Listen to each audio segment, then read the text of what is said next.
Hi കൂട്ടുകാരെ, അമ്പലങ്ങളിൽ നിന്ന് കിട്ടുന്ന പ്രസാദങ്ങളിൽ ഒന്നാണ് നെയ്പായസം.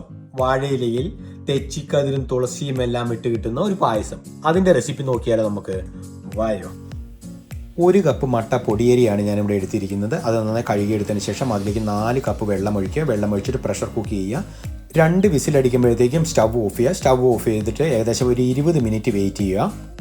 ഇനി ഇതിലേക്ക് ചേർക്കാനുള്ള ശർക്കരപ്പാനി റെഡിയാക്കാനുണ്ട്. ഞാൻ ഏകദേശം 2 കപ്പ് ശർക്കരയെ 1 കപ്പ് വെള്ളം വെച്ചിട്ട് നന്നായിട്ട് തിളപ്പിക്കുക. തിളപ്പിച്ചൊന്ന് ആറി വന്നു കഴിയുമ്പോൾ അതൊന്ന് അരിച്ച് റെഡിയാക്കി വെക്കുക.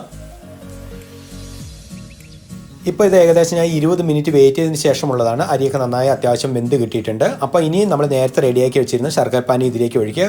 ഒഴിച്ചതിന് ശേഷം തുടർച്ചയായിട്ട് ഇളക്കി യോജിപ്പിക്കണം. അതിനുശേഷം 3 ടേബിൾ സ്പൂൺ നെയ്യ് കൂടെ ഇതിലിടുക. നെയ്യ് ഇട്ട് കഴിഞ്ഞിട്ട് വീണ്ടും ഇളക്കിക്കൊണ്ടിരിക്കുക. പെട്ടെന്ന് അടി പിടിക്കും. അപ്പോൾ ഒരു മീഡിയം ഫ്ലെയിമിൽ തന്നെ വയ്ക്കുക. പിന്നെ ഒരു 1/4 ടീസ്പൂൺ ഉപ്പ് കൂടെ ഇടണം കേട്ടോ. ഇതും കൂടി ഇട്ട് കഴിയുമ്പോൾ നമ്മുടെ നെയ്പായസം റെഡി ആയിട്ടുണ്ട്. അപ്പോൾ എല്ലാവരും ഒന്ന് ട്രൈ ചെയ്ത് നോക്കുക. വളരെ എളുപ്പത്തിൽ വളരെ ടേസ്റ്റി ആയിട്ട് ഉണ്ടാക്കാൻ പറ്റിയതാണ്. Okay, thanks for watching.